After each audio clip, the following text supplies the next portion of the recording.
It is 60? It is 60. Okay. Oh, that was the beginning? It could be. Oh. You want to redo the beginning? I don't care. Okay. Then it stays immortalized forever. And the questioning. What if life is not a whole bunch of questioning? What if we just knew? Right? I don't know if certainty is something that... Like, she said that, and I'm like, I get that, but like, knowledge would be the word I go to before certainty. Yeah, gnosis. Or wisdom. Or, yeah, sure. Gnosis is what it is, not certainty. Certainty is still avoidance of a pain body of some sort. Yeah. We're talking about a interview that Regina Meredith had with someone on Gaia. We watched it yesterday. I don't remember her name. Her last name was Montana. I remember that. I think it's Kate with a C. You and I started this discussion yesterday at lunch. And then, then that evening we're watching a show on it. And so I don't know how to even introduce it, because it's not necessarily maybe like, what is the reason behind people doing bad things? Yeah. Like, why are there bad things, and why do people do bad things? Right. And for all levels of bad things. Yeah. Like personal abuse to, genocide, whatever. Yeah. One theory that I don't subscribe to. You talking about her theory or not? Yeah, but I think this theory is prevalent with I think a lot of religions promote this, is that there's some external force, compelling or forcing or making us do it, whether it's the devil, some bad spirit, something has, maybe not possessed us, but has influenced us to do it. Her example is, back in the olden day, the cartoons, the guy has to make a decision, and there's a little devil that pops up in the shoulder, and there's a little angel that pops up in the shoulder, and the devil's like, yeah, do it. No one will ever know. And the angel's like, no, come on. You're not supposed to do that. You know better. And, you have this, it's kind of a... I love how your example of an angel sounds like your mother. I was just trying to make a funny voice. There's that. And it's this almost personification of the internal conflict. But at the same time, it does externalize it, and that's what I take issue with her. Was that her theory, or was she trying to explain other theories? Well, no, her thesis at the end is that everyone is inherently good, and they're divine. I believe that. And they have really their intuitive knowing, and which I believe that. Yeah. Intuitive knowing of all goodness and of all love and all propagation of love out and forward, right? And so her point to some extent was that, like, oh, I will, because we don't believe that we're inherently good, right? I think maybe, I guess I'm not going to read her book, so this is just like 45 minutes of an interview that we're discussing here. But I think we started talking about this during lunch, and so I think there's a reason, because I have my theory on it, and then this was maybe a religious theological theory. But there's a lot of spiritual community, even outside of religion, that subscribes to this, like, bad entities taking over you. Yeah, evil spirits. Evil spirits, bad entities, like people channeling bad beings. And the example that she gave of someone channeling a bad being was the Saint Augustine, who was It wasn't originally the whites in the Bible is from Saint Augustine. Saint Augustine got original sin into the Bible during the Nicene Convention, but where did he find it? Was the first guy? Yeah, which was a guy in 200 AD. Prophet of Babylon? I don't remember his name. Yeah, it starts with M. Moyer? I don't know, something like along those lines. It's in the show notes. And he was, there's the word she used. Basically, Wait, I thought which guy was the sexual deviant? One of them was, or maybe both of them were. St. Augustine was a sexual deviant. That's right. And he basically used, had mommy issues. Yeah, but he used the first guy's theory as a basis for to explain why he yeah why the body's made of sin, the flesh is of sin, mm-hmm.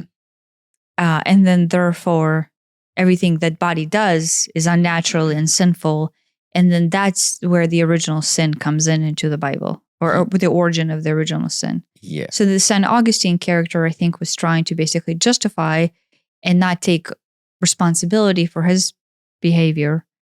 But then the original guy said that this was a message that he received from his higher self that came to him as a, like a teaching, that the body was made out of, is made of sin or whatever. Yeah. Right. I want to say that in Stitchins, the Anunnaki's perception of humans, to some extent, was that there was an iteration of humanity that they were watching evolve, right? That in one of the books, I don't remember which book Stitchin was referencing, that the man was like, it was the time when the man laid with the beast, which I don't know if Bible talks about that or not. I don't know. And then the man was just full of sin, and so there's this whole reiteration of humanity that Anunnaki describes, that basically whatever this creation that they did, they were just appalled by its actions. And one of the cataclysms to wipe out the humanity was because of this observation that the man was full of sin. So I say that not because I've agreed to this theory as well, but just this goes even, if the guy's in 200 something AD, the stories of Anunnaki go back to, thousands and thousands of years back. Yeah. So I think that notion goes back further. The question why, I don't know. Right. But what is apparent, though, is that all through our lives, because of our binary nature of existence, we struggle with the fight between the light and the dark. We do. And I'm, thinking back, I'm not quite sure what her position on it was, but she did try to explain, original sin, as through that.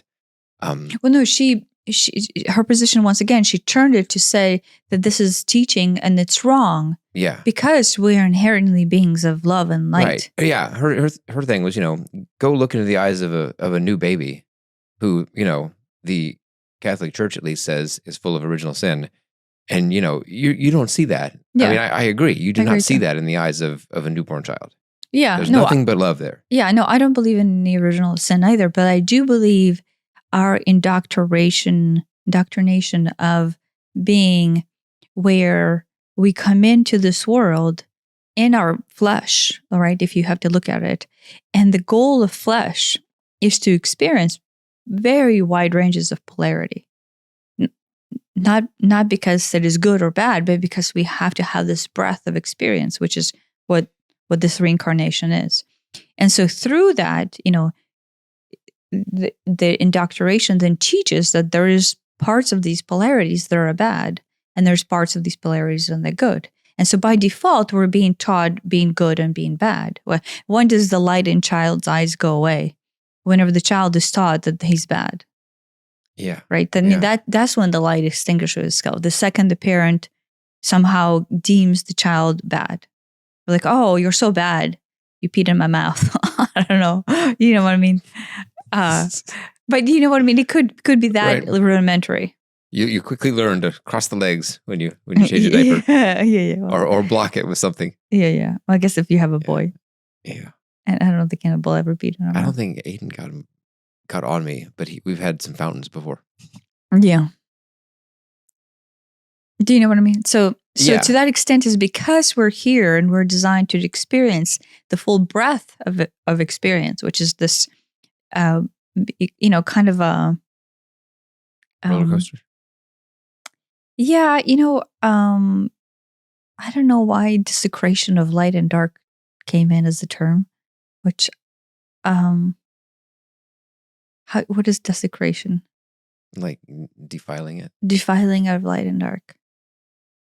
And maybe it is in some way. Like we take what is supposed to be this fluidity and this movement through experience, and we literally desecrate it. Like we ruin it for what it's meant to be, and then we basically jeopardize it by drawing these stark differences between light and dark and the good and bad, and we insert all these definitions in, when simply all it was meant to be was this waveform of expression. I will point out this, all of it by choice. That the waveform is by choice, the reincarnation is by choice, the experience is by choice. The decision to desecrate it, I guess, let's say if that's the word that is being used, is by choice. I think that's the key. I take issue with the idea that there's this external entity or entities out there, making you do anything, or prompting you or suggesting or whatever, pushing you in that direction. Mm-hmm.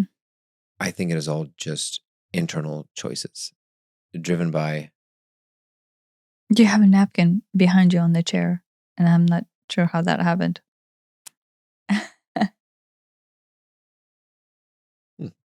And driven by,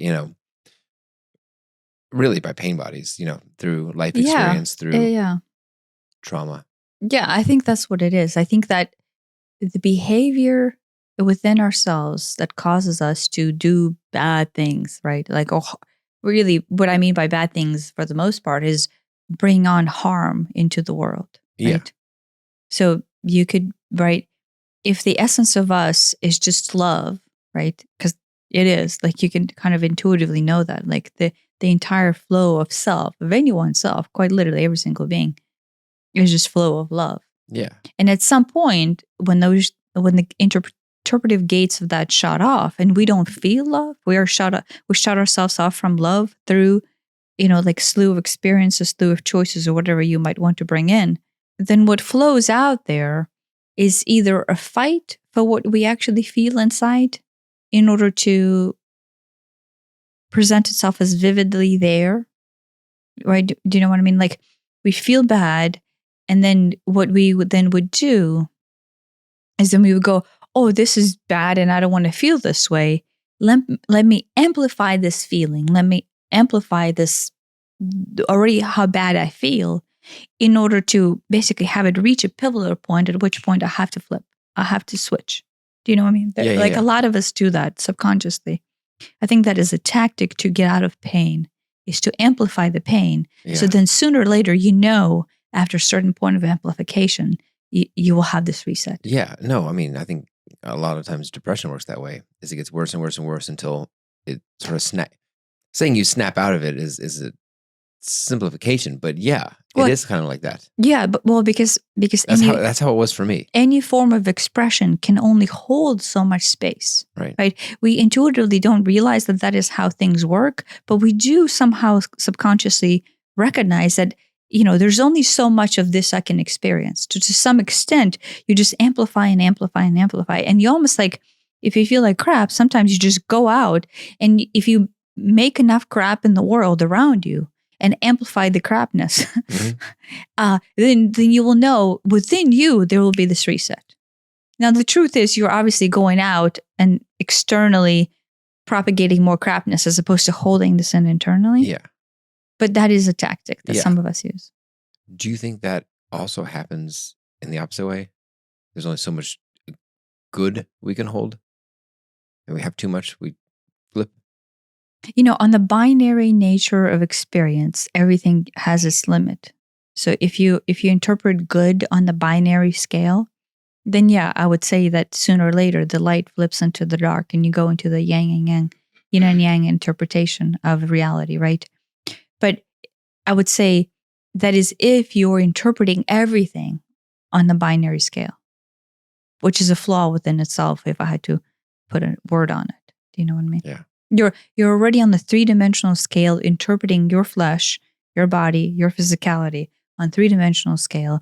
And you go outside, you go inside, there's dark, there's light. So as long as there's that desecration of light and dark, which is what that is, then yeah, you are by default functioning in all limits, both of good and of bad. Does that make sense? Yeah. The limiting nature will exist no matter what, because you're in a limited interpretation of reality. Yeah. It's hard to wrap your head around what it means to not be there sometimes. Yeah. Well, that was, it's not a, when we took our Tai Chi classes and we spent some time interpreting light and dark, right? The point of martial arts or Asian martial arts, at least that I know, like Qigong and Tai Chi, right, is to start. So maybe I'll have this mental diagram that everybody can imagine. To begin with, you come in, right, and you get indoctrinated without any understanding into the rudimentary concepts of good and bad. Right. So your first indoctrination is good and bad. They're opposing forces and they're at war and there's a battle. Well, no, you don't even know that. I'm saying as a child. As a child, you can't even interpret, right? Okay. But the first inception that we get into the world, into this 3-dimensional interpretation, is, there is such thing as good and bad. Like your parents literally indoctrinate you by saying that, that's bad. You're doing bad. That's bad.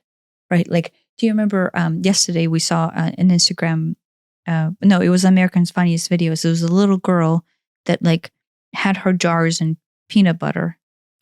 Oh yeah, had her hand, yeah, and it was everywhere. It was a horrible mess. It was warm, like, and so it was paste. Like she pasted herself with peanut butter, and her hands are in peanut butter. The couch is in peanut butter, and she's utterly enjoying herself. Like you could tell that the child has this whimsy and this light. It was extremely devastating to me, of innocence in this immersion in texture. Right, because it's all over her face. It's like probably smells good. Well, she's just painting everything and herself.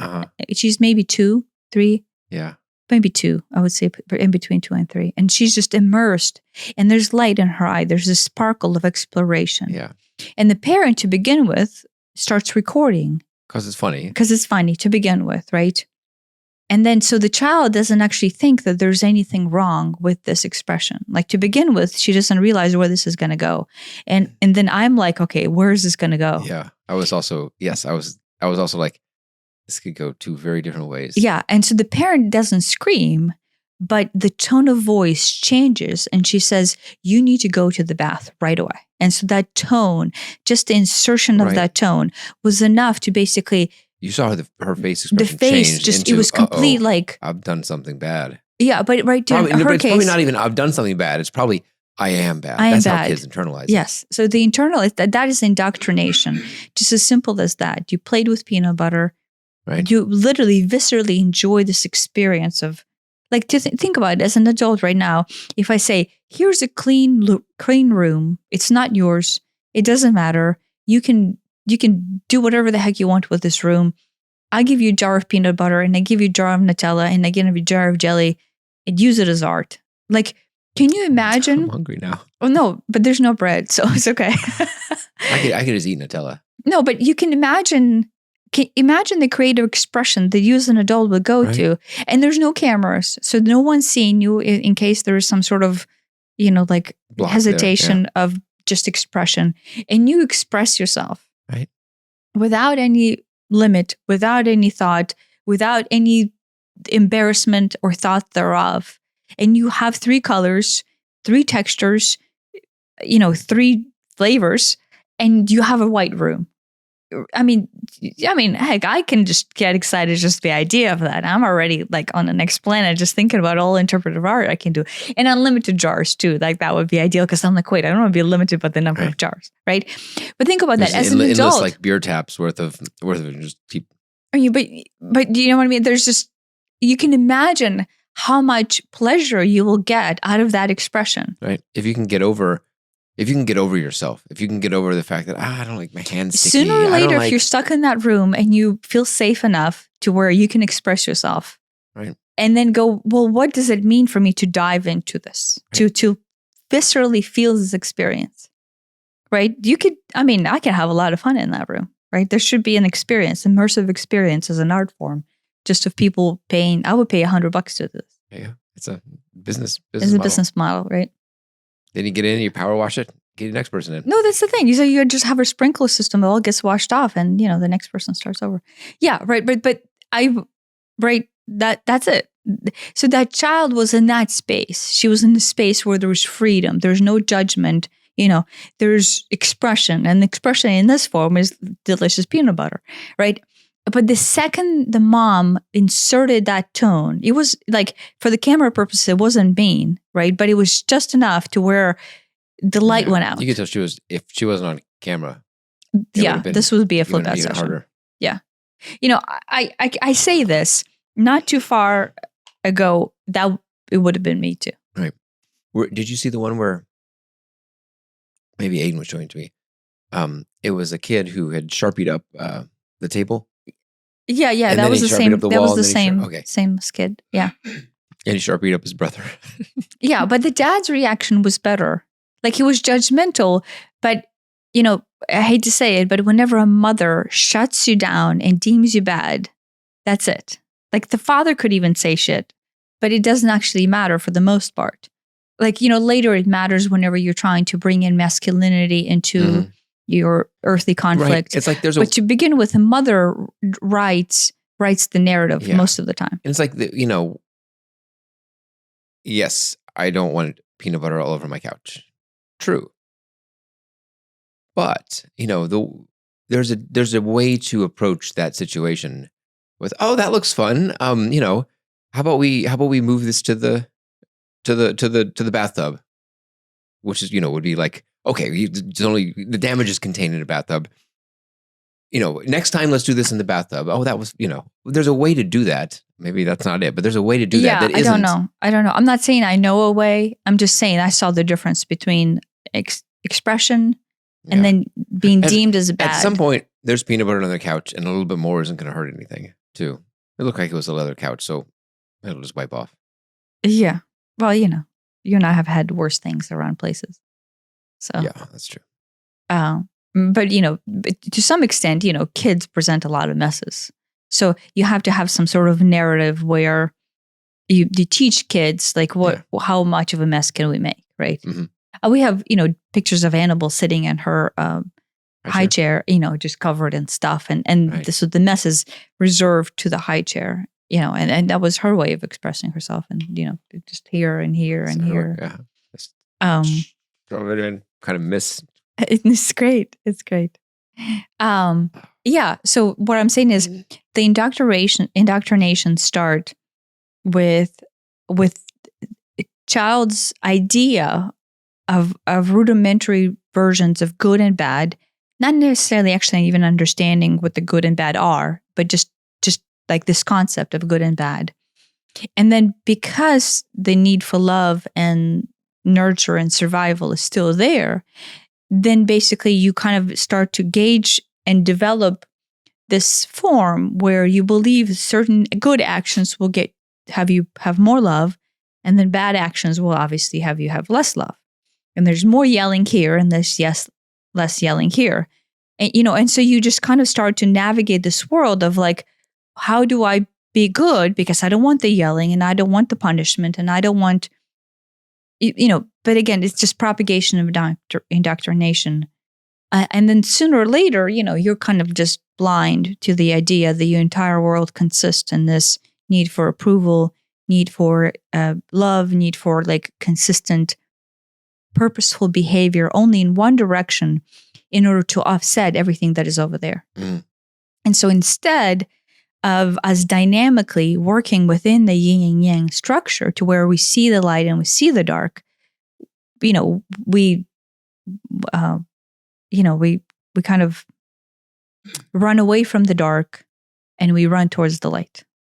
And that's it. I mean, like literally, that is the point of loss. That is when we desecrate the concept that was given to us as a binary nature of existence. But we start running away from the dark. Mm.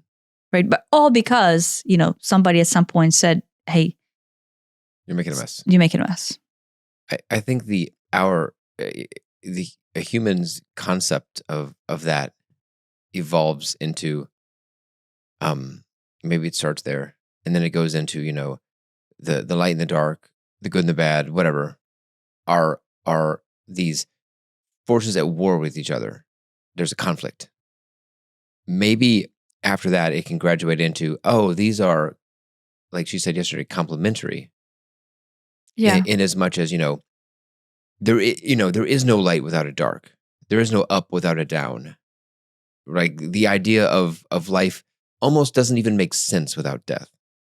The idea of death really doesn't make sense without life. You cannot have one without the other. They come as a pair. Yeah. Yeah. But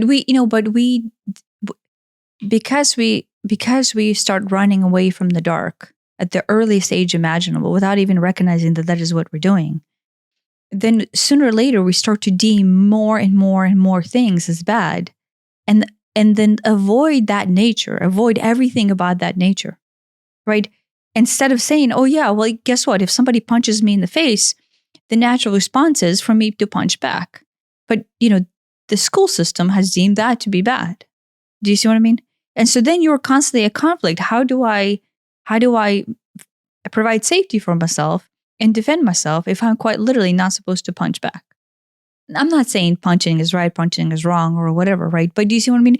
Like the indoctrination just progresses and progresses. And sooner or later, we are afraid to express ourselves because society has deemed all of these things as bad and all of these things as good.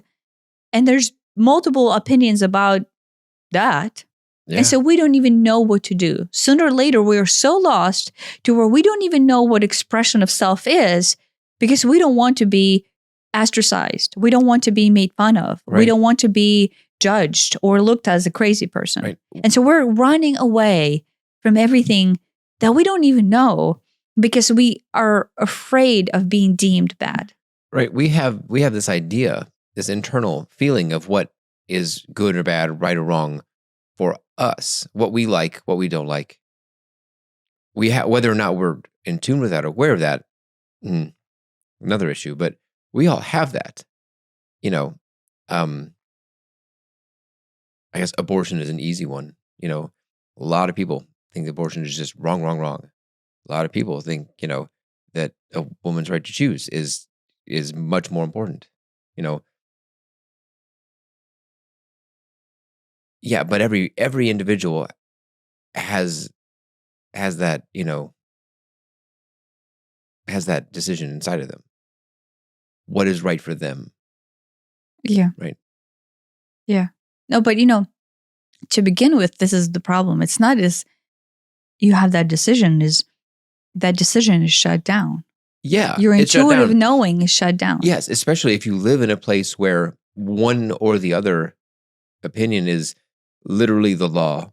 It is prevalent based on your religion or based on your your friends or your family or your colleagues or your school or whatever. Yeah. It's not okay to have a differing opinion. Yeah. And so you don't. Yeah. You may still have that opinion deep down, but you certainly don't share it. Yeah, but so through this process, we deny ourselves our full expression of being, right? And when you spend enough time denying your innate truth, right? That's where it leads. All of this binary nature and desecration of the balance, right? Because we're not allowing ourselves to stay in balance, right?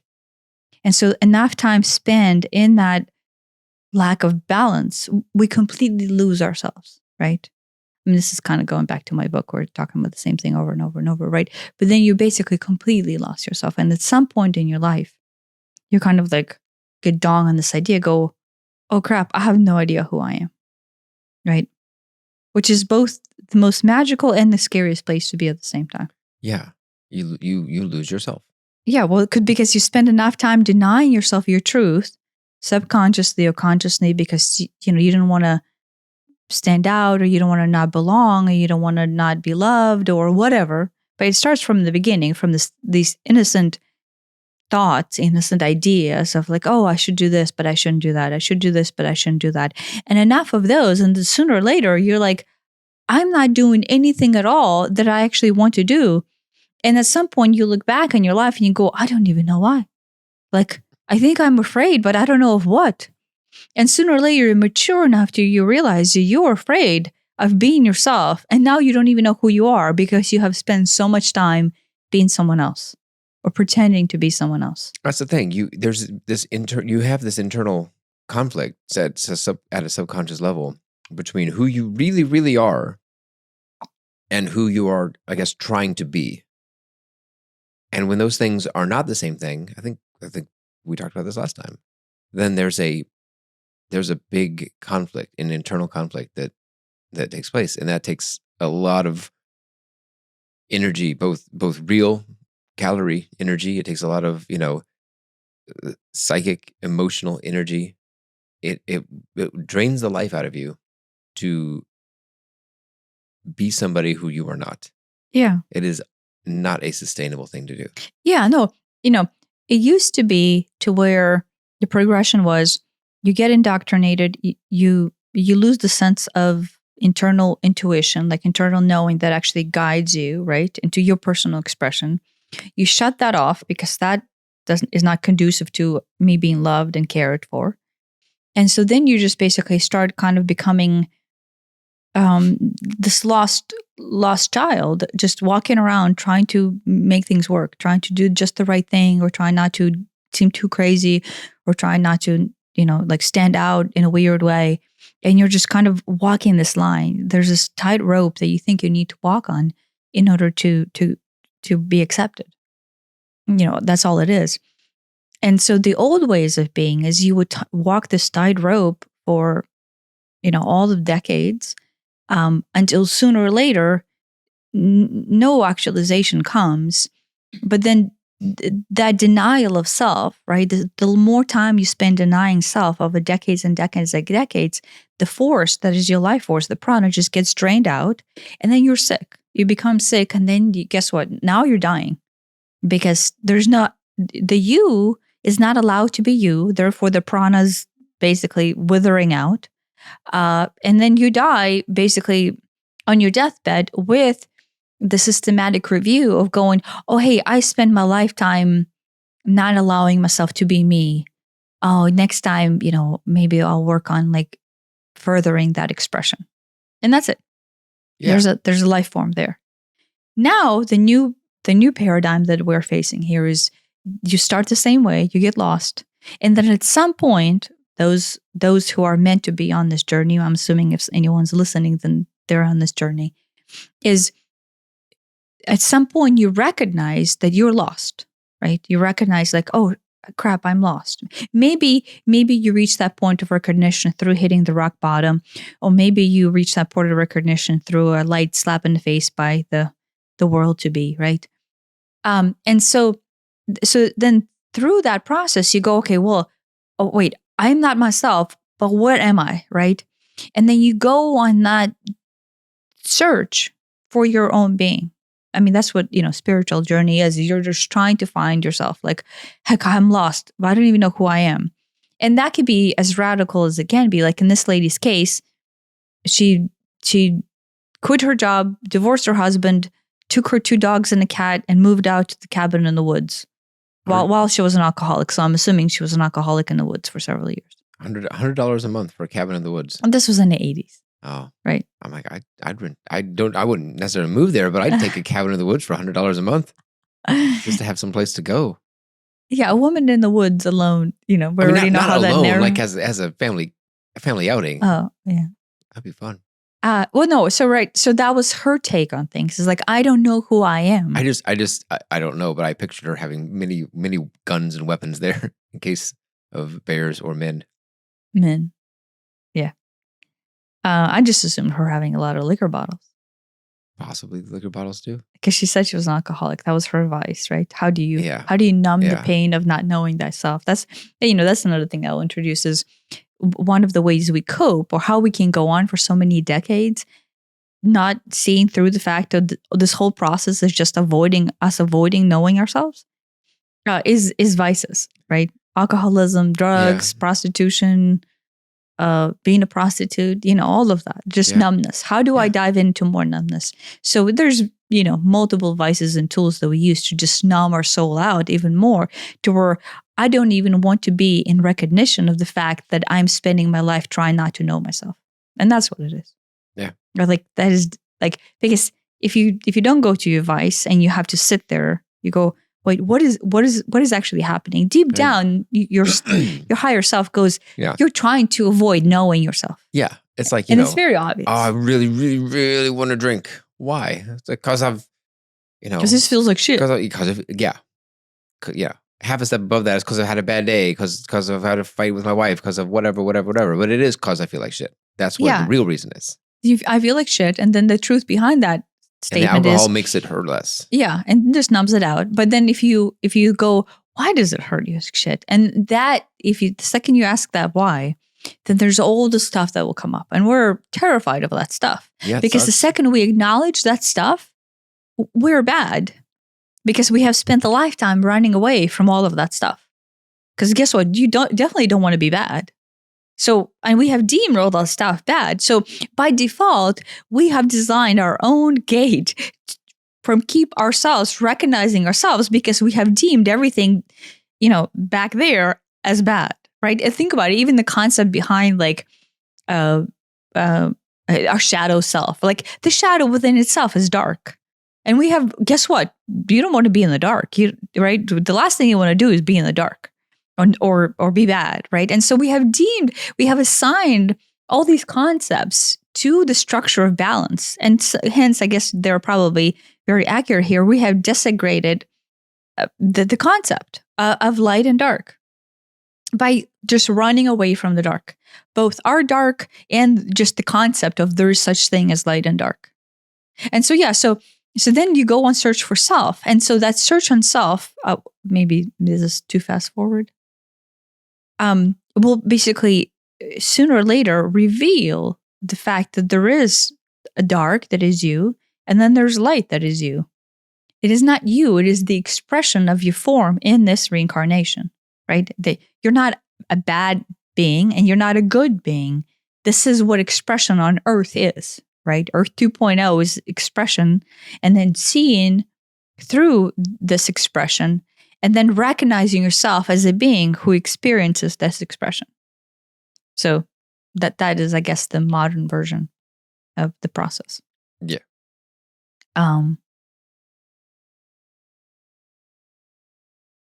Wait, so the topic is then, why do we behave badly? Right.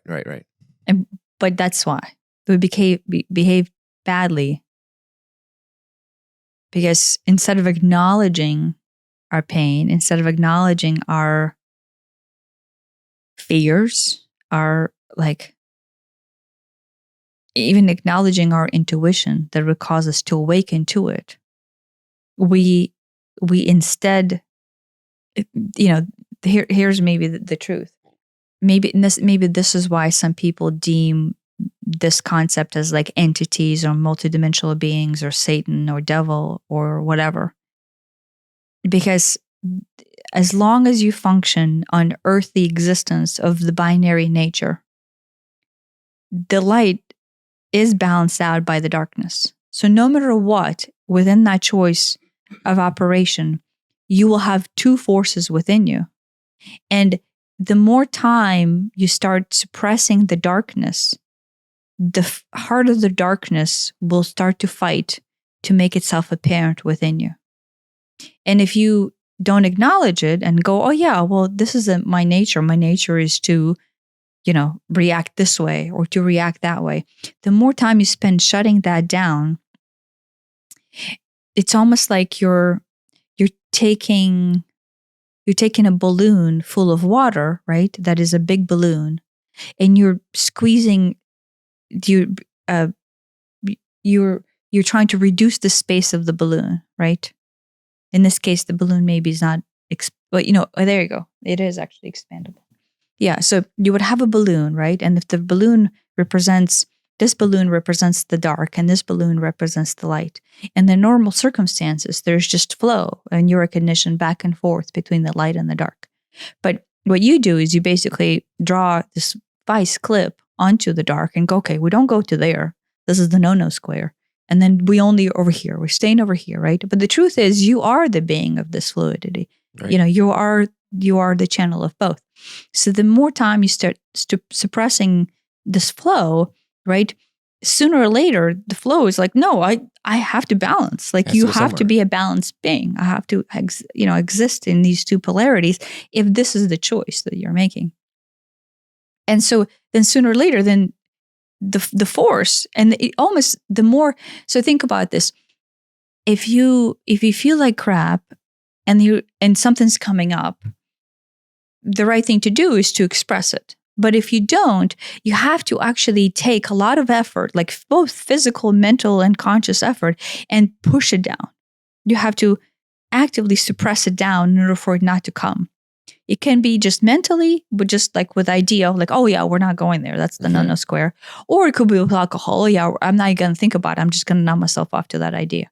Or it could be with running, like, oh, I'm going to go for a run and I'm just not going to think about it, right? But basically the pressure is building and you have to continue to push more and more and more to suppress this balance.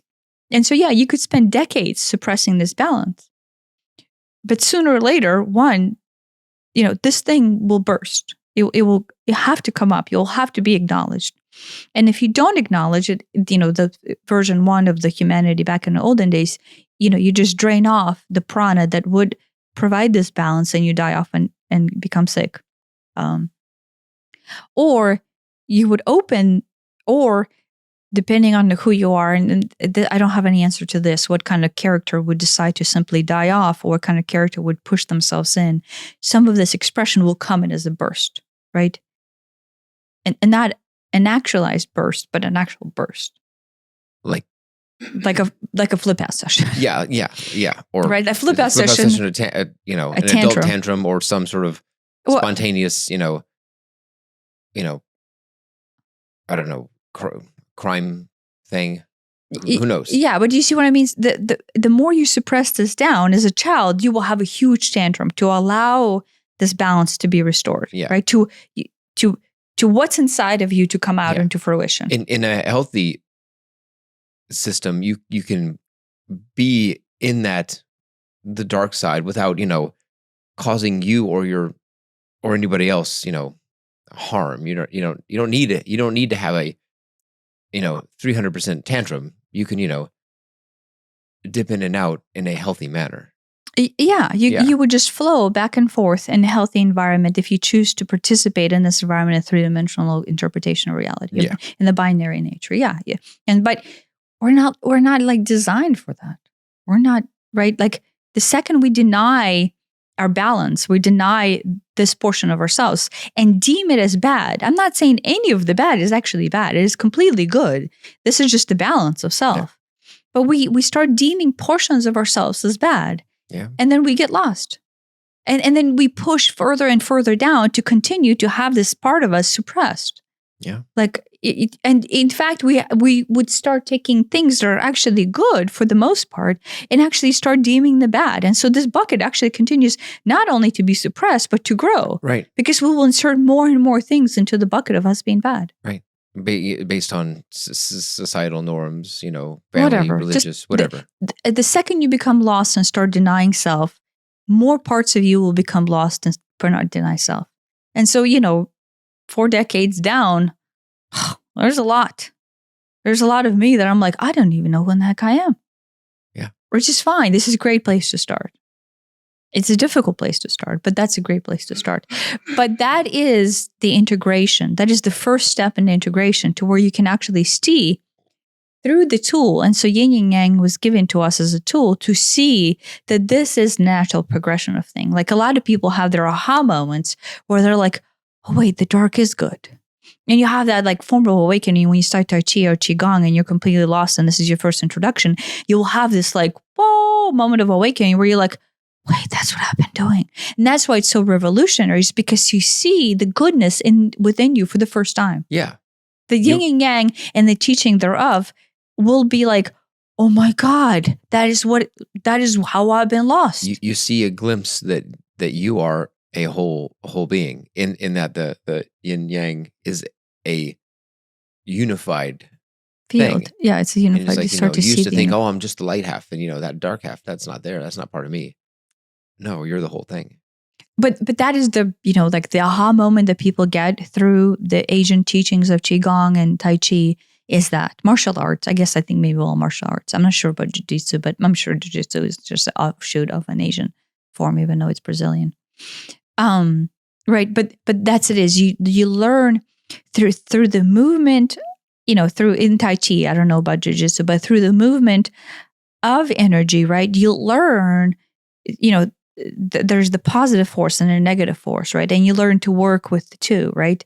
And so that the spiritual propagation of that thought or that working in the physical form or etheric form sooner or later deposits itself into this conscious form. You're like, wait, I am both. Like if you are intuitive and you can feel energy, I can feel both forces. Do you know what I mean? Mm-hmm. And then you realize, that is just the essence of me. And so from like this most simplest rudimentary form, I would say is that, you for the first time recognize yourself as you. Right. And allow yourself to be you. Because here on this plane where we have, skin and bones and furnace filters, that exists. That, the good and the bad and the light and the dark and the ups and the downs, those are real things that we all experience. And that's perfectly fine. I will say this kind of like as a side note. There's no good and bad. There's just is. And the is the emanation of light, and the light progresses through a waveform. And the waveform is the up and down, right? Like the yin yang, if you think about it, is a waveform. It's just representation of a waveform. Right. Of expression. Yeah. I mean, yeah. I mean, and the way I think it was, I was listening to something by Alan Watts, and he said, look at a wave, whether it's a light wave or whether it's a wave on the ocean. It's like everybody likes the peaks, nobody likes the troughs. But imagine a wave with only peaks and no troughs. It's like that doesn't even make sense. Mm-hmm. You cannot have one without the other. Yeah. No, but I remember, obviously, I have a very visceral memories of myself being lost to where, there's not even a concept of integration. Like I had no clue who I was. And then, I think 2017 was my slap in the face to where I'm like, oh my God, I don't even know who I am, right? But all of the parts within me that were denied acknowledgement were my shadows, were my darks, were what I would deem bad moments of self, where I wish, like 2 days later, you're like, oh, that was fucked up. I should have never done that. Right. But that's it. Because I was not integrated. I'm not saying that those moments don't exist, but do you see what I mean? Now I can see through the trigger that would drive me into an over exaggeration of expression that I would have otherwise not had if I was at all self-aware of my integration 20 years ago. Right. You see what I mean? Yes, it's, yeah. I mean, it does, it boils down to triggers and then the choice, whether that's a conscious choice or a less than conscious choice to act on them. It's not, the devil doing it. It's a choice, usually from a trigger, which is, from some sort of trauma that lives in a pain body. Yeah. So, yeah, I don't know. When we started having our conversation yesterday about this during lunch, I started to contemplate this concept. I'm like, well, where, like the world interprets itself in so much darkness these days, right? Like even they were talking about it. There's a lot of people who talk about world actually being bad and us being bad, and there's always bad and bad and bad and bad, right? But I think part of the issue right now is because we are reaching this point of precipice to where if we deem enough things bad and enough things get labeled bad, and the bad just reaches not the actual bad, but the perception of bad and the rhetoric that everything is bad. Yeah. after it reaches enough of the bubble, right? Enough people will ask a question, wait, why is everything bad?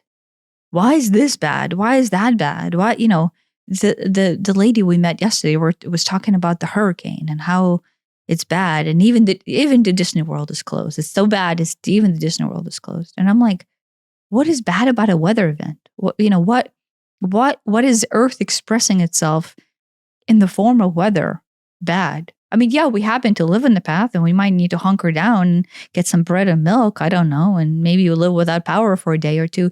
But what is bad about that expression, right? But because we deem so many things bad these days, and the media obviously has a benefit in that because it sells more ads. Right. So we want, because it's the micro interpretation of self, of us not allowing self-integration, then spills over into the world, right? Just like I said, like if enough time you feel like crap, and then you almost want to go out into the world and find more crap, so it reaches this point of break, so then it just collapses, and you're like, okay, well then it'll go back into the light, right? You know intuitively that is the pattern of the world. So now we're cumulatively suppressing this bubble of self that is the darkness.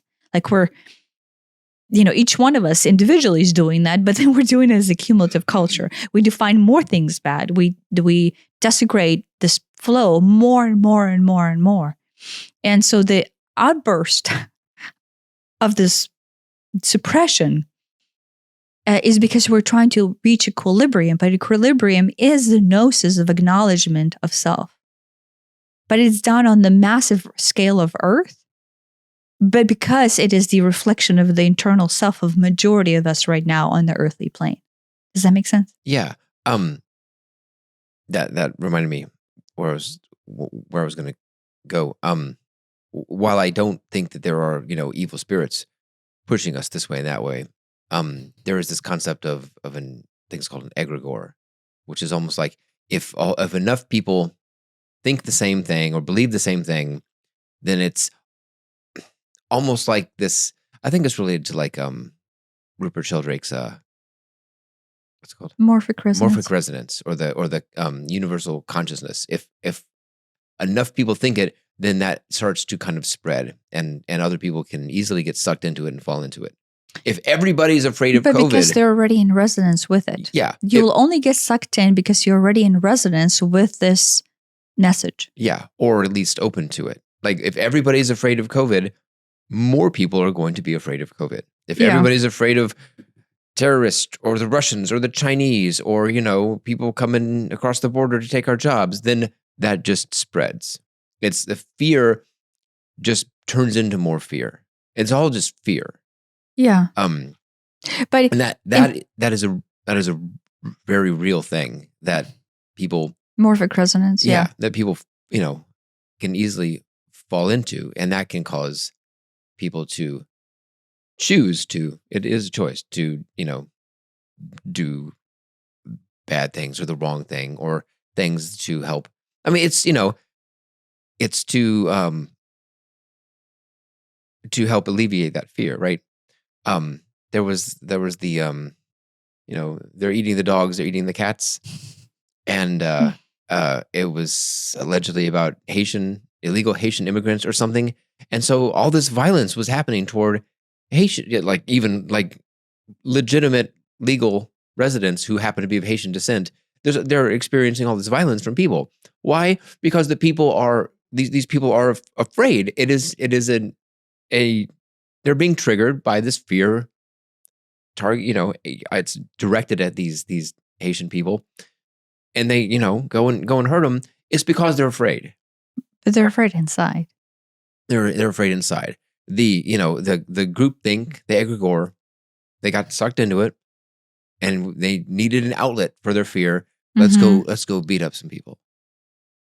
Yeah, that is how bad propagates. Yeah, is we're lost inside. We're not integrated within, and when you do that, when you spend enough time being unintegrated, the chances of you trying to find an outlet for how you actually feel, that's all you want to do.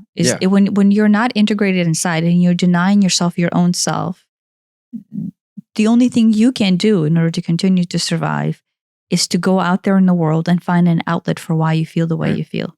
And you will propagate your fear onto somebody else, deem them responsible, and then the action that you're taking, the violent action that you're actually propagating onto another being, Yeah. is actually you beating yourself up. Right.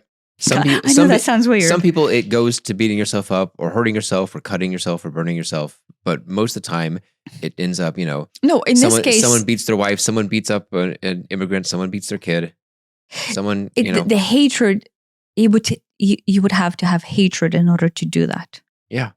But it's the hatred that you feel towards yourself. Yeah. That is being projected onto, let's say in this case, a Haitian. This hatred bubbles up and it turns into either self-destructive behavior or outwardly destructive behavior, which is still self-destructive. Yeah, sure. But it's the hate for self. Yeah. You have to hate yourself in order to be able to hate someone else. Right. It's all too easy, and the media makes it even easier to find a scapegoat. Oh, it's the Haitians. Oh, it's the homeless people. They're the problem. Oh, it's the, pick a nationality, pick a gender, it's trans people, whatever. It's, you can find a quote reason to hate them, which is just an excuse. It's just an excuse. I have this anger. To remain blind. Yeah. I have this anger inside, and I can do mental gymnastics to pretend that it's the fault of the trans people. So I'm going to go beat up a trans person. Yeah. But it's because there's hatred inside of you. You hate yourself. Well, you're just spending a lot of energy trying not to go within. And that brings up a lot of hate towards self. Yeah. Like that is it. Like deep down, our subconscious self, your intuitive self recognizes that you hate yourself. Like you know that you hate yourself. And then it takes immense amount of force for you to continue not to recognize that and believe something else. Anything really, right? And so, yeah, if you're not an alcoholic and you're not going to go into the woods and sit there for a couple of years drinking. Right. I mean, that's a form of hating yourself too, because you are literally slowly killing yourself with liquid poison. Yeah, but if you don't have an outlet, right? It's at forgetting least, is an outlet. At least you're not hurting anybody else. So there's that. But that's not the healthiest way to go about it.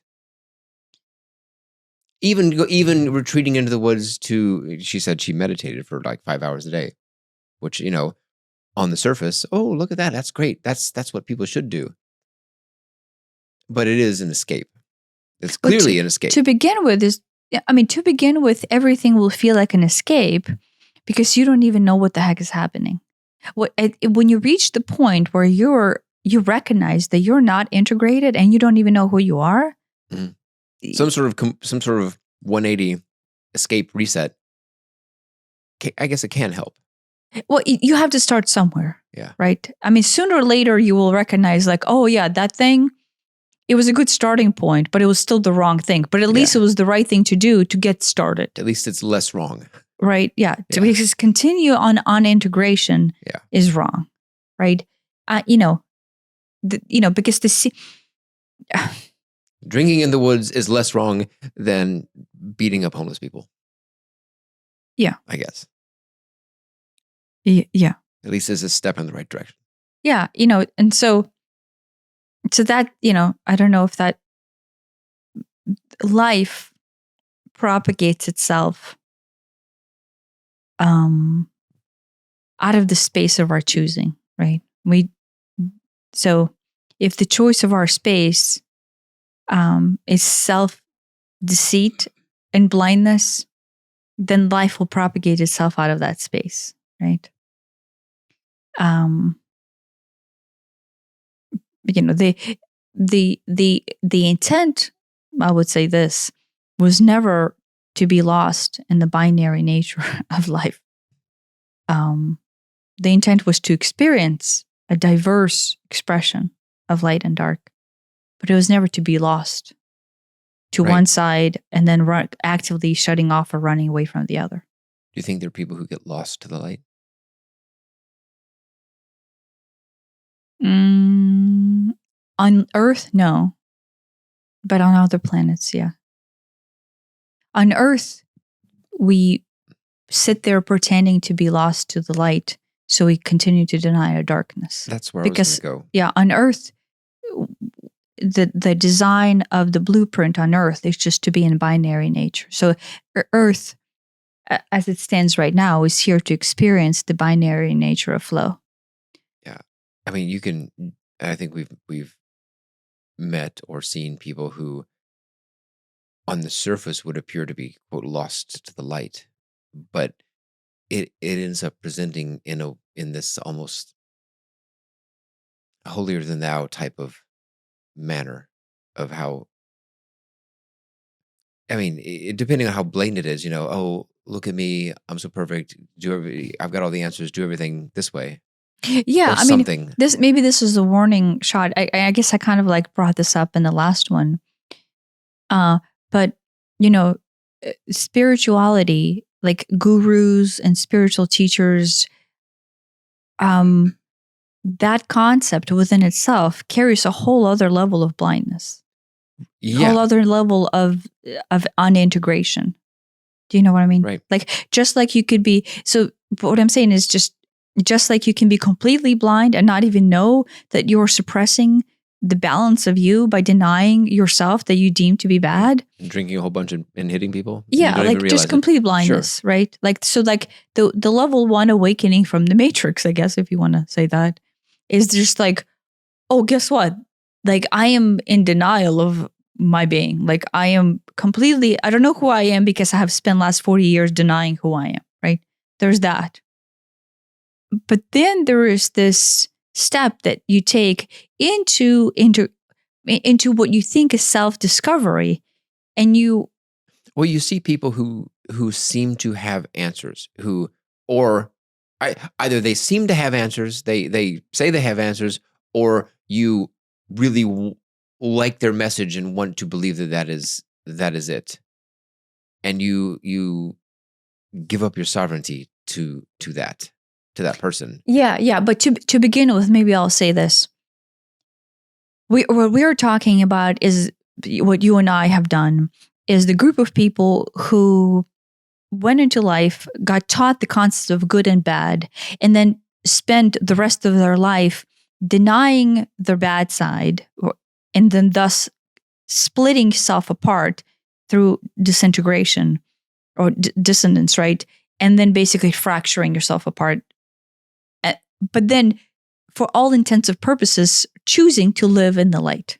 So you're running away from the dark, but you're choosing to live in the light, right? That's us, kind of, like, I would say, for the most part. Like, yeah, I had my dark moments where the black will always flare up. But for the most part, you're like, oh, behind the gates, love and light, love and light. That's what you and I have been doing. Yeah. There is a group of people who chose to have an earthly experience the opposite direction. I'm going to dive into all aspects of dark, knowingly that this is bad, right? So they like, okay, alcoholism isn't bad. I'm going to go 120% of that. Prostitution is bad. I'm going to go 120%. Sex addiction is bad. 120% to that.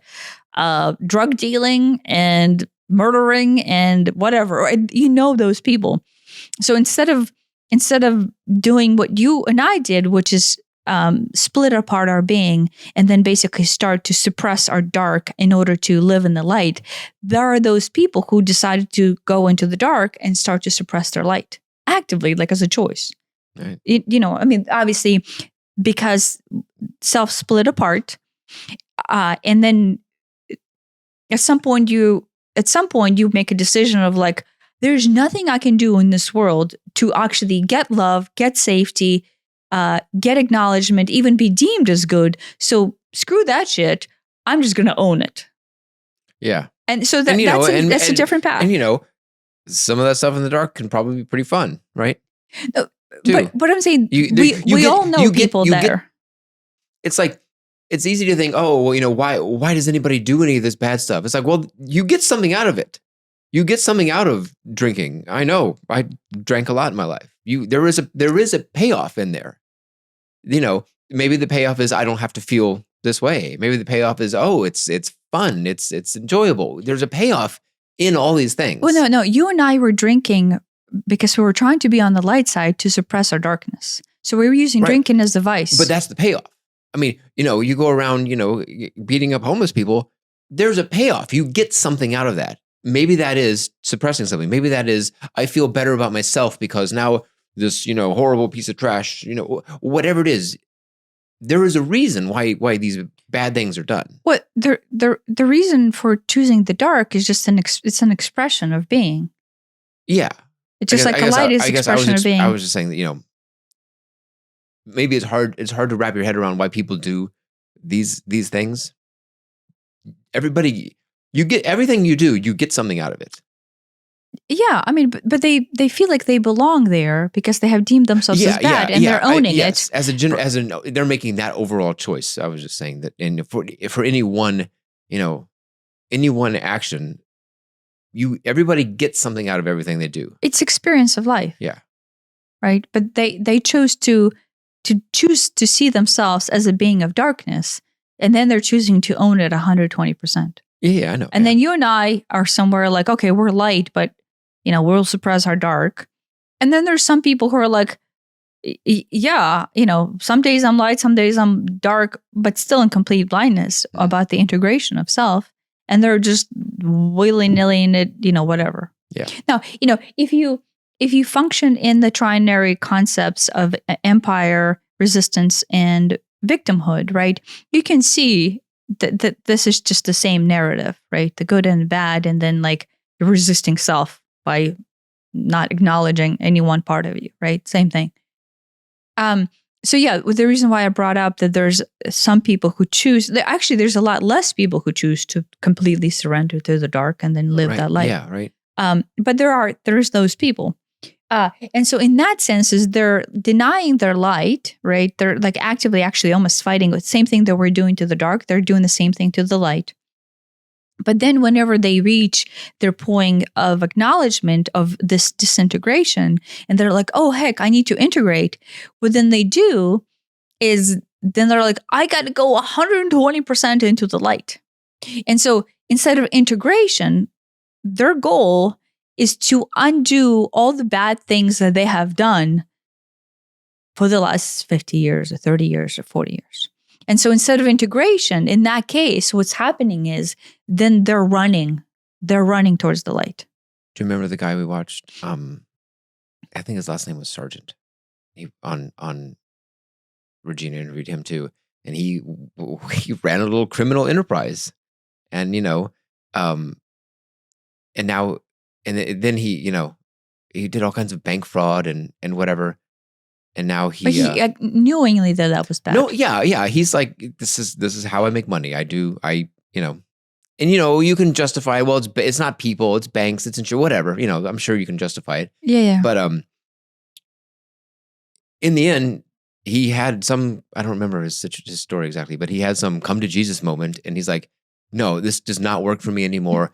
I'm going to go set up, I don't remember if it was a meditation retreat or something like that. He went 180 degrees, and now he's jumped both feet into the light. Yeah. As an example. Yeah. To begin with, the step one of the process is to recognize, oh, heck, I have been completely denying or suppressing this other part of myself. Right. And it's exactly the same for those who are in the light suppressing their dark or in the dark suppressing their light. Why do you think there are more people, probably, 100 times more people in the light suppressing the dark versus in the dark suppressing the light? Is it human nature that the light is just more in resonant with us? Is it, well, we very quickly learn that, it's harder to operate in the dark because there's laws and rules and societal pressures? It's actually easier to operate in the dark because it carries more density. And so you can actually make things happen quicker. As far as manifestation goes? Well, there are, like, society has rules and laws, and it is riskier. Oh, yeah, but that gives them more pleasure usually, right? As far as like fixes and hits goes. to deny things. You right. So in the dark, you still have to suppress the knowledge that you're actively choosing to suppress your light. You see what I mean? In as much as robbing a bank, and getting away with it is it probably a big thrill or something? Yeah, but that's the numbness, right? That's the hit that you would get in order to still then, to some extent, numb yourself from the fact that you're still not an integrated being and choosing a very binary, integrated. Disintegrated, but desecration of the process, right? You're desecrating the process, and then that has to be suppressed, right? So why? Here's why. So the inception of expression, of life of expression, right? The frequency in which we exist as a soul self, let's say, I will use those words, that comes into earth and chooses this binary experience, actually comes out of the one source, right? Which is light, which is love, the immanence of love. The immanence of expression is the immanence of love. It's like one and the same, right? And that is not saying that that's the light side. It's also not saying that it's the dark side, right? It's actually expression. The expression comes in and it emanates in, and then we are then the facilitator of that ray, facilitator of that light. Almost like, if you were to think of the yin yang as white and black, the ray, that's Earth. Yeah, but the ray is some sort of neutral gray that contains white and black, and a white and black's hard to. No, that is made up of white and black. So that can be. That can be prismed into light and black. It's actually prismed into unlimited versions of interpretation. So at the core, right, which is what that lady was saying, which is what I agree with, is all of us would, I don't know if you can or not, but at the core, we actually all think that we are light. Like we all know that we are light, not the binary nature of light and dark. We actually know the essence of ourselves, right? Because we kind of can connect to our higher being or the propagation of where we are coming into this world. And that is ultimate light, like life blinding light. That is the essence of us. Like that is the life force that feeds our being. Yes. Right. And so that is the expression. So why most of us try to stay on the light side and dark side, because in the long run, you're more at resonance with your true nature. Like you're lost, but you can actually, you're at least in the same ballpark and you're akin to the nature of yourself as your reality. Now, it is very misinterpreted reality because when you're in the light, it's still very misinterpreted reality of who you are. But that you're touching on that notion of self, and it's easier to touch on that notion of self in that periodic reinterpretation of yourself in this binary split, because in the long run, you're always in touch with your true being. It's just how many filters do you place on in order to keep the blinders on more and more and more. So so that's why. And so after that, we basically would come in. At some point, there's the split into dimensionality that we then experience as like the varied version of wholeness, right? And then the different planetary structures will experience them in different ways. But on Earth, when we come in and that dimensionality splits, it splits into the binary nature. And then the binary nature becomes our truth. So we still touch on the light because the binary nature has that signature. And then we still touch on the dark because the dark allows us to express the light. And so that we're just kind of in that flow. And that's it. We just kind of get lost in it, which is fine as long as we're lost in it like this. But then, the indoctrination basically has us go, I can't do that. That's not you. That's bad. And so then we literally try to split our nature. Doing this doesn't mean sometimes you're, giving money to charities, and sometimes you're beating up homeless people. That is not what that means. No. It doesn't. That is living. So the point was to live in recognition of your full scale of interpretation. Yes. right? Yeah. I mean, that, The influx of the dark, the influx of the light, the blindness to this, the recognition of that. I mean, it's Jung's individuation. It's, uniting all aspects of self. Yeah. Yeah. Yeah. Well, I know. I keep bringing it back up. I like to see your reaction to it. Just to me, it's so obvious, the propagation, and then I see the lost nuance of. I think maybe I said this before, but I said this in the last podcast that all of those teachings are like tools to see self. Yeah. And so, that's what they are, is the tools to see self. Yeah. But in the long run, I think yin and yang is probably the easiest one, because one, we do split self in the binary nature of things, and then we resist. There's the title for this episode: Yin, Yang, and Young. Yeah, I guess. Yeah, no, the amount of energy that it takes to continue to binarily split yourself is so much. And it just grows the deeper you get into it. Or it takes more and more energy away from you in order to keep suppression going. Yeah, that's what I mean. That's why you die, is because you're just fighting your own nature. And that's like exhausting, to just fight your own nature. How some people are just at the end of their life and they're like, oh, there you go. Yesterday when we were sitting at lunch and we were having this discussion, of like, what is this, right? I was eavesdropping to some extent. I heard them and then I tuned them out because I'm like, I don't even want to. Well, no, I'm like, the reason why I'm hearing them and why they're so prominent in my ears, because somehow this will be a reflection of earthly interpretation of what you and I are talking about. I heard, I'm trying to remember what it was. I heard a little bit and I'm like, I can't even. So I'm just like, whatever. I'm like, it would be so easy to dive into because it seemed like it was, and then this and then this. And it seemed like it could easily be a soap opera. And I'm like, I don't even. I wasn't diving into it. At this point, I function in curiosity of the array of expression that this dive of unintegration can take on. Like, to me, it is.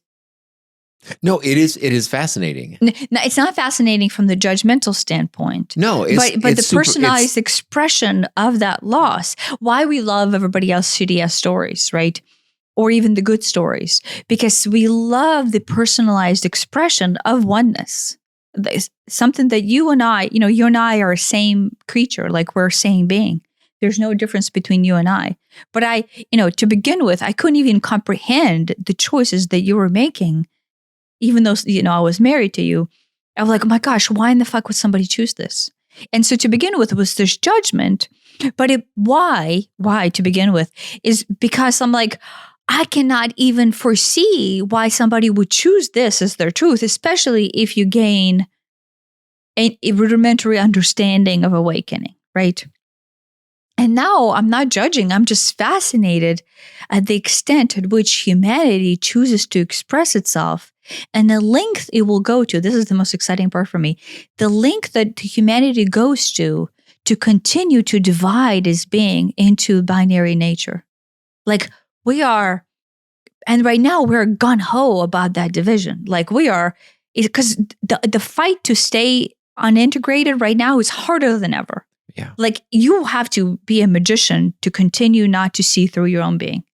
And I'm like, wow, these people are magnificent at denial and at the determination and the tenacity to not see through their own self. Like, I appreciate tenacity. And so tenacity in the opposite direction. I know, but I appreciate that. To remain blind and continue to remain blind right now takes on so much work and takes on so much life force. And I know how much effort it takes. And I'm like, wow, this is, you're going to die here in a year or two, but wow, look at the determination. That is impressive to me. Oh, why? I don't know. It's just funny. No, so yesterday I heard him say there was just 3 people and we were having lunch. And there was only us and them. But the restaurant is not popular. It had just opened too. It just opened, but it's also not as popular because it's, foreign food, and our city's right now kind of on on a precipice of some sort of turmoil. And somebody was there's a young man. With me right now, I can see through everyone's core of a pain body. So like I could just basically snapshotly, maybe that's the word within a snap, just narrow someone down, maybe in a judgmental type of a way. But I can just basically dive into the core and just go, okay, that's what they are. And then that's it. To me, that's just the essence of them. And there's nothing outside of them that is other than the essence of that. That's to interrupt, but what's funny is that there's only like a few dozen. Oh yeah, there's only a few. And dozen. it's like, oh, you're in the same bucket with 1/12 of the world. Yeah, we express the same expression in a very personalized way. And we humans like to find patterns, and it becomes an obvious pattern. Oh, okay. There's mommy issues over there. There's daddy issues. It's always mommy issues. It's always mommy issues. The joke. Aiden's taking a psychology class in high school, and he brings home a book, a psychology book that's like over an inch thick. It's a hefty book. Mm-hmm. And the joke was chapter 1, the brain, chapters 2 through 48, mommy issues. Yeah, I mean that is it's a cliche, but it's like you don't even need anything other than that. If somebody wants a very, very quick way to integrate themselves, just admit to the fact that you have mommy issues, and run with that for a year or two, and then figure out what your mommy issue is. Well, it's all of them, right? The guy at the restaurant. Oh yeah, so the guy at the restaurant, and so you and I are talking about the propagation of a free will, right? Integration, or at least I'm talking about it, and I don't know where you are, but I'm on my little spiel, and I with me, because I have just all this information coming at all times, then like I get these sparks of inspirations to dive into like, well, how did this happen? How did this get designed? How did that get designed? And this discussion is kind of coming out of that. But so I get this knowing. I'm like, oh, okay, yeah, it came in as this arc form of expression that can be interpreted in yin and yang. But then we basically deny our nature of self, and then really fractalize down. Like we're trying to bury ourselves into the one aspect and then deny the other, right? And so you and I are having this discussion, and parallel to us, right? Because I'm like then seeing them as the parallel reflection of Earth in the binary nature of interpretation. And their nature of interpretation, somebody says something about that my grandparents are both, all 4 of them are in their 90s, and something about the 90s. I did hear that. Right. Yeah. And the guy who's older, I would perceive him to be in mid 50s to late 50s, goes, oh, if I can make it into 75, that's it for me. I already had enough. And the 75 is, if I am healthy and I can make it to 75, that's enough for me. Right. And there's this, I don't even know what the sentiment is. The only thing I can see from the standpoint of interpretation of life is he's tired of living. The course of his life that he has had so far, let's say until his 56th year, he's tired of being 56. Like the amount of energy that it even took for him to get here, his life force is completely depleted. Right. 20 more years that's too much. Yeah. Or no more than that. Well, he doesn't even see himself being able to last for 20 more years because he already feels so exhausted at the age of 56. You see what I mean? And so like that interpretation, that is how it looks when the life force is dwindling and you're 56 and you can't even see yourself making it to 75, because chances are at the progression of the, because once you hit a certain point of suppression, the life force just drains Well, not just that, exponentially. but if he's been on that path of more and more suppression, then his life has objectively gotten shittier over the last 56 years. Yeah. Maybe he had a few good ones when he was an infant. I don't know. But, if you were to plot quality of life, and I'm not saying quality of life is how much money you have or the size of your house or your car or your relationship. It's none of those things. Just internally, what he's feeling, it is clearly going down. Mm-hmm. And if he plots that out for 20 more years along that same line, it doesn't look good. So 75. Who? Yeah. Just shoot me at 75. But think about that. In his case, the choice is not evaluation or a pause of, wait, why am I 56 and I just don't think I will even make it to 75 because this is already so difficult. It's not that. It's a verbalization of the statement is, I don't think I'm going to make it to 75, but if I remain this healthy and I can't, that's all I want. Right. I mean, there were times in my life when I was, borderline suicidal. And so I understand that. But now, if I were to plot that, it's going up. So it's like 75, that's it? I want more than that. 120? That sounds, but then it's like limiting. Why any number? Why insert a number? That's the thing is why insert any number? 100, even 120, which is, beyond what nobody lives to 120. That's impossible. No, but why even evaluate your expression of self as having to have so many years into it? Right. There's no compelling reason to do that.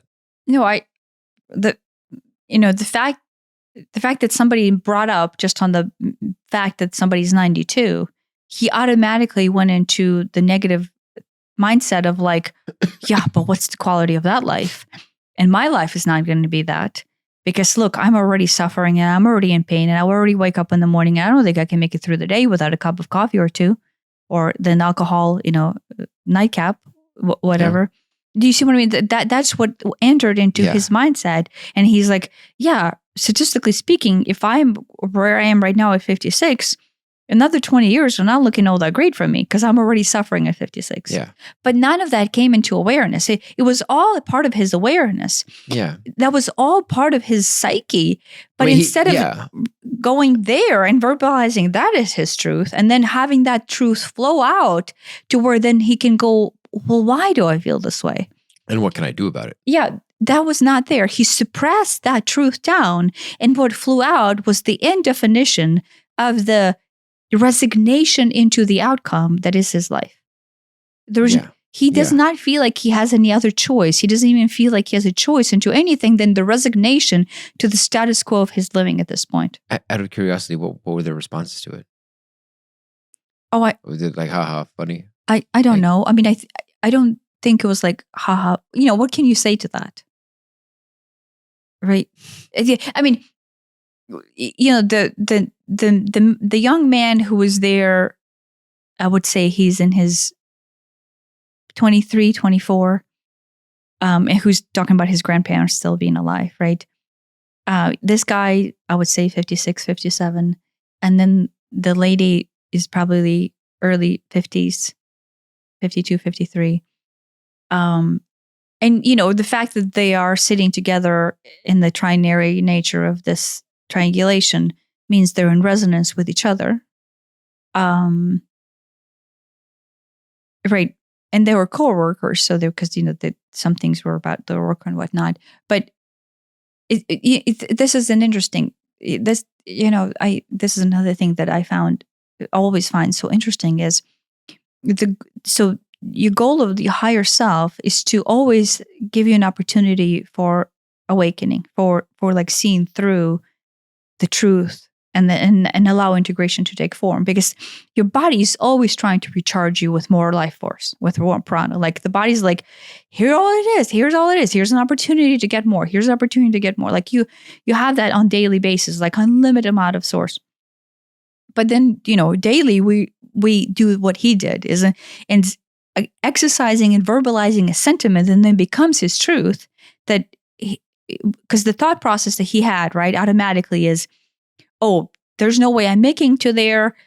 My life, I'm already drained and I don't have energy within the day to even last me through the day. So the chances of me making to 75 is zilch, considering the situation that I'm already on.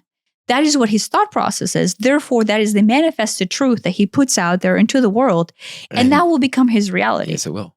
And that's it. That is how manifestation works. The verbalization of the truth, but on acknowledgement of why you're drawing that definition creates the reality. Yeah. Your body is your command center. Yeah, you're basically telling your body, die at 75 at the latest. And even earlier, that's okay too. While you continue to deteriorate year from year from year from year. Yeah. So right. So I will do this and I will bring something else in. So the three of them are together because in the long run, they're there to cumulatively bring up acknowledgement, right? They're supposed to bring in acknowledgement to where the life force opens, or you see through your rudimentary thought process, your subconscious thinking, subconscious programming, to actualize to myself, like, wait, why am I planning on dying? Right? But obviously it's not happening, right? Which is so, it's so incredibly funny how hard we work at this. It's just, why we're just so married on staying blind. Anyway, and then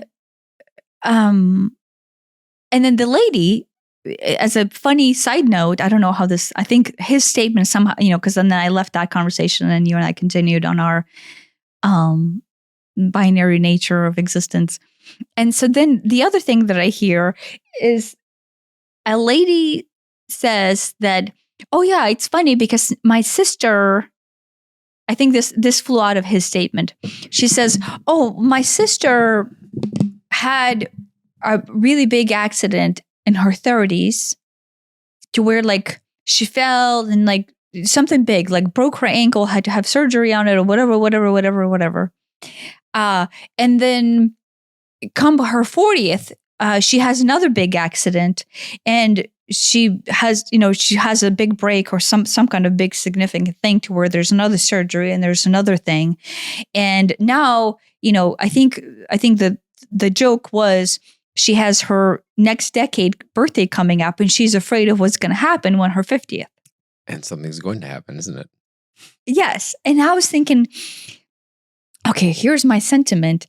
And here's another explanation of it, of this lady is telling the story of how funny this is. But at no point has anybody went, wait, maybe in my 30s and in my 40s, my body, my higher self, the spirits, I don't know, is trying to say something to get me to go, why is this happening? And the grace that the world is giving her is 10-year period in between. To figure it out. Right.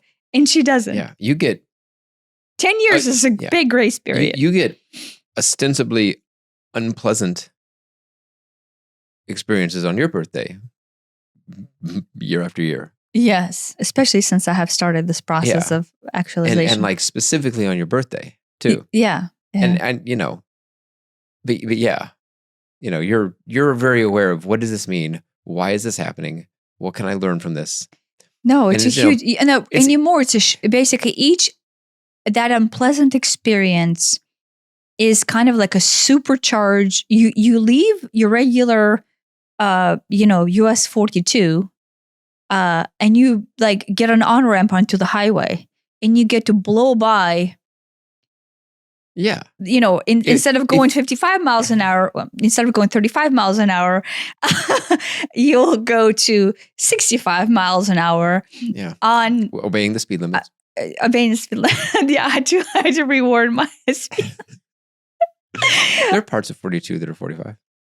Yeah, but that was like, my thought process is be in the other direction. Most of the highways are actually 65, but I drive around 85 or 90, so I can't actually say that out loud. There's just people over that. Bleep, I used to. Bleep, bleep, bleep, bleep. a couple of days before however long ago the statute of limitations was, that was the last time I did it. No, shoot. No, so unawareness, the grace period, right? Is incredible. I'm like, this lady has a 10-year grace period, which is like, that is an incredible gift.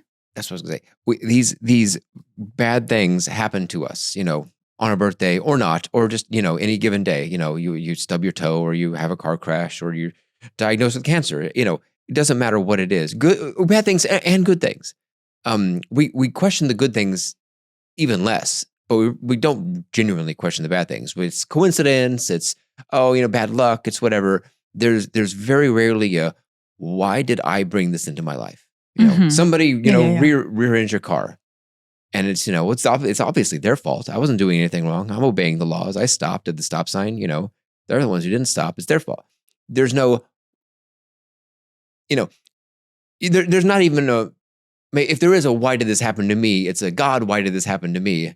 It's not a what's going on, why did this happen to me? Mm-hmm. And it really should be a why did I bring this into my life? Taking some ownership of it. Even when it, is not your fault, it's still why did you bring this in? Why did you resonate with this happening enough to manifest it up? Mm-hmm. Which is hard to hear and hard to accept. But that's how it is. You do that well. You do. Why is this happening? For everything, whether it's some event on your birthday or whatever it is, you do that. But most people do not. Yeah. Well, no. The only reason why I do that is because that is what integration is. Right. Well, they're given to us, as unpleasant as they are, as gifts to try to. So there's a message there. Yeah. Wait, if something will come out of it. Yeah. Like sometimes, I brought this up in the last time, but, I was guided to dive into three interactions that I'm like, this is so strange, but I'm being guided to dive into these interactions, right? And what comes out of it is not at all what I thought. But it's another level of recognition, and it's another level of unlayering of something that I am hiding within me. Do you know what I mean? Because that's what it is, right? The unintegration is basically us hiding ourselves from our being, or us hiding, to begin with, any self, like any version of self, like any idea of self.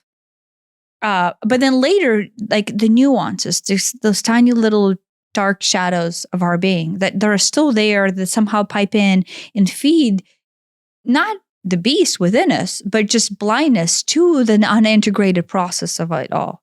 There's nothing dark about us that we're trying to uncover. The only thing we're doing is suppressing this balance between the two forms. Yeah. And I think I'm repeating this, but yeah. Yeah. I mean, I had I guess, minor car accident back in January, where the car it was wet and the tires aren't good, I guess. And I wasn't even doing anything crazy. And I just sort of slid off the interstate into the ditch with all the little, I say little rocks that are, this size rocks, slid in there. Car still works, but it doesn't look as pretty as it used to. But it's like, why did that happen? And there's a very 3D answer of, well, this was going to be, our son's car, and it's now really clear that this should not be his car, because it's just not safe. Mm-hmm. Even before it did that, it was twitchy in the rain, and it, twitchy in a way that it shouldn't be, considering how, it wasn't driving through puddles. It was just flat road. Yeah. But it's also a sports car. Yeah. And anytime I drive it, I have I guess people would call it lead foot. Well, I'm European, so I think that's different. It's not called lead foot in Europe. It's called normal. It's called normal driving. Yeah. But there you kind of I'm trying to think how to position this energetically, right? Like we have the 3 cars now, and so the car that we had for the longest time, which is like an older MDX, it has this casual feeling of it's large, it's, rectangular-ish. Large hulking safety. Hulk family. And so the intention of the design behind the car is this like, oh, this transports the family. It has room. It has space. It carries you. It has all these airbags in all of these places. Probably even less airbags than the new MDX would have. But it has a signature of energy. When you come in, you're actually going to drive it at a very specific way, unbeknownst to self. Cocooned in. I mean, it's spacious, of course, but and feels safe, but it's bulky, so you're not going to turn corners and jerk your way around. You can't drive that car the same way you could drive the car that I crashed. Yeah, and so your car is like a small, sports car, and it's kind of designed with an intention of, swervy roads and tight corners, and accelerates in a very nice way. And then, I know it's light. And it's a play. I really enjoy driving it because it's a pleasure to drive. And it's a very visceral pleasure. Yeah. It's not as, I was talking to Aiden that, my favorite car ever was the RX, either of the RX-7s I had. They were just so much of a joy to drive. Yeah. But they had that bubbly energy in them. Yeah. Yeah. And, but you were the most non-joyful person I knew back then. This car, it's nice. I mean, it on paper, it is better in every conceivable way. It has more power. It has 4 doors. It can sit 5 people. It has a trunk. None of the RX-7 did. It gets much better gas mileage than the RX-7 did. It's not killing me with carbon monoxide like the RX-7 was. But the RX-7, it had this soul to it as a driving experience. Yeah, but it's just a different driving experience. It's a driving experience than your car, than my car or than the MDX. They're just wildly different, and I just enjoyed. I still enjoy that experience. Yeah, but it's clear. Even Aiden, while he's like, that is fun to drive, he likes the MDX more. He would prefer that any given day. And it's like, okay, well, that's great. That's great because this car's not even an option anyway. It puts you into that mindset. Like the second you get into that little car, like it puts you into this like, speedy mindset. Speedy, throw it around the corners mindset. Yeah. And if there's a drop of water on the ground, it's going off. It's not safe. Yeah. And especially for an unexperienced driver. Yeah. You know what I mean? Yeah, but there's a side note on awareness of behind like just the energy. What is the intent of the car that you're buying and how it feels and how it handles. And the younger that you are, the more blind you are to the actual. Yeah. But any normal person is going to go, I had an accident. Why? Oh, it's bad tires. It's the fault of the road. There was some slippery spot. It was I didn't see the puddle. Or there's some external excuse. And the deeper meaning of why did this happen gets lost. Yeah, like to this lady's point about her sister having an accident every few decades, right? She's literally joking about it because I'm assuming her sister joking is about, oh, what's going to happen this year? 20 years later, what's going to be this accident? Well, I mean, your soul self has been trying to tell you something for 20 years. That's what's going to happen. Is it's going to try to tell you something that you didn't listen to on the 40th and the 30th birthday. Yeah, back in 2004. What was it? Yeah, but it's the same thing, right? This is what I find so fascinating is, or maybe actually very, very encouraging and actually easier to handle or easier to interpret is that we're actually not given that many challenges. Like we're not given that many points of loss. Do you know what I mean? Because we come here incarnated into expression of our will, of our divine soul, and the parameters are set very early on of what that expression is. And it's a very finite expression for like me as me, and then you as you, right? Usually nothing new will be introduced into your life when you're 30 and 40 and 50 and 60 that has already not been preset and introduced in your developmental years of your, let's say, life's goal, right? So the processing that we have to do when we actually decide to receive gnosis is just unraveling of our past, this lifetime, and then all the supporting notions of lifetimes before us. But it's actually one arc. It's the same arc. Right. That's interesting. You said that it's not usually new things. I mean, new things can and do happen, but in general, the things that are happening to you in your 20s, 30s, 40s, 50s are the same things that happened to you when you were really young, in your teens.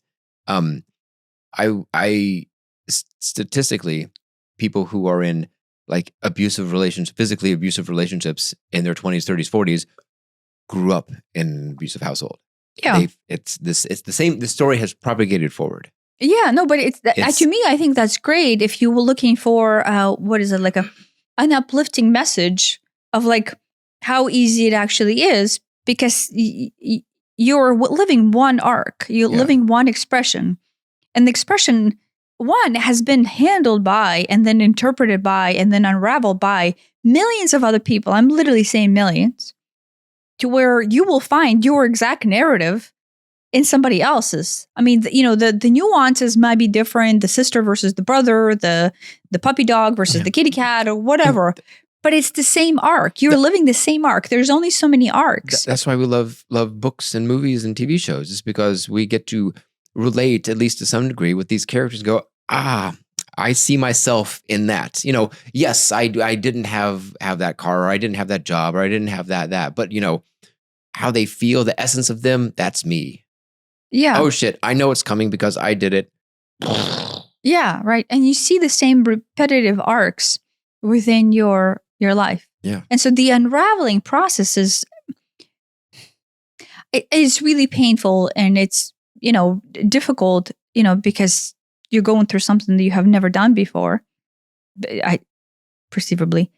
But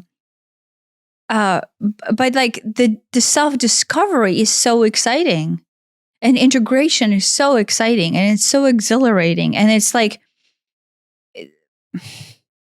one, you literally bring back your life force online. Like, if your life force was being depleted, and there was all these notches that are being injected in order to suppress, you literally like feel like you're waking up for the first time.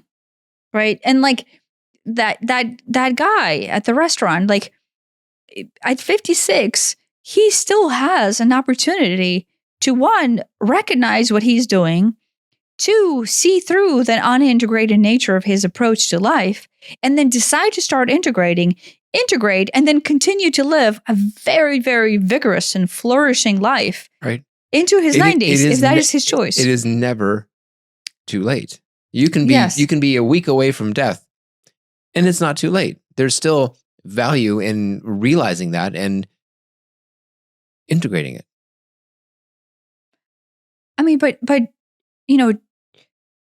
to live in life in this expression that marries your soul essence for a day, for a millisecond, for a year, for a decade, to me is worth it. You're literally marrying your essence back into you. I mean, I don't know, like maybe because I know how it feels like, or maybe because I know what is it that everybody's missing, or why we're lost, and why we're suffering, and why we're in so much pain. Because we're not married to our soul essence. We've shut off that life force. We're living a narrative of unacceptance. And then we're denying the fact that we are. And that's it. Yeah. I don't know. It's just, It's sad.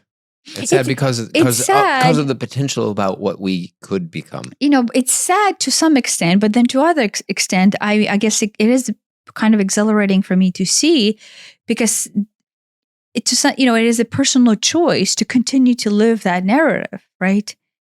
And so your soul self is fighting through, like, hey, I'm right here. You're 30 and you're going to have this break, but then you can see through it, and hi, I'm right here, right? But then you're like, oh, another shitty 10 years or whatever, another interpretive 10 years of blindness. And the soul self was like, oh, here's your birthday. Here's your 40th birthday. Here it is. Here's another opportunity. And you'll be like, another interpretive. And so that's what I get fascinated is the choice into the blindness of the interpretive nature while not listening to the soul self waving at those sporadic moments of like, hey, right here. You know what I mean? Mm-hmm. And that's the thing. The soul self waves. It's always over there waiting, especially like maybe on the cyclical nature of a wave, right?